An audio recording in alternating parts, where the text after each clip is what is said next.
ginamit niya ako. But I made him regret it. Bago natin simulan ang kwento, baka naman pwedeng i-like at i-subscribe mo muna ang channel namin. Malaking tulong yan para mas makagawa pa kami ng ganitong content. Salamat at tara, simulan na natin. 26, female, was in a relationship with Paul, 27, male, for 2 years.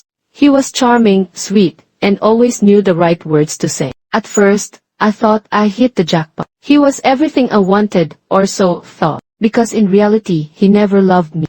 He only used me. Looking back, I should have known. He never spent money on dates. Lagi akong naghahanap ng restaurant, ako pa madalas ang nagbabayad. Lagi niyang sinasabing kihirap siya sa pera, pero may bago siyang sapatos at gadgets. He borrowed money but never paid it back. At ang pinaka-worst, he convinced me to invest in AT business with him. I gave him 150,000, yun the entire savings. He promised it was a sure win. He even said, pag nag-succeed to, tayo na ang next power couple.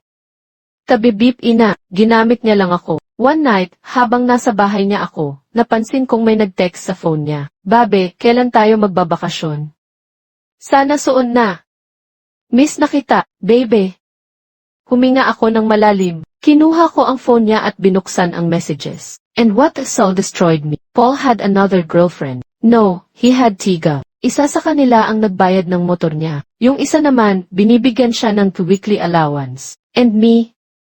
Ako ang naging investor niya. Para siyang scammer na maraming biktima. Hindi ako nagpakita ng galit. Nagpanggap akong walang alam. For 2 weeks, I played the perfect girlfriend. I even asked him if he needed more money. Paul, being the greedy bastard he was, asked for 50,000 more. I said yes. Pero may mas malaking plano ako. First, I collected everything screenshots na messages niya sa ibang babae bank transfers proving na ginagamit niya ako conversations with his other girlfriend. Second, I sent everything to his boss. May under-the-table deals siya sa work. The next week, he got fired. Third, I exposed him on social media, posted everything. Nilaglag ko siya sa pamilya niya, nilaglag ko siya sa lahat ng kakilala namin. And last, I took back what was mine. Yung 50,000. Hindi ko binigay. Sinabi ko sa ibang babae na ginagamit lang sila. Iniwan siya ng lahat, sabay-sabay. His life fell apart. He lost his job. He lost his women. His reputation. Wasak na wasak.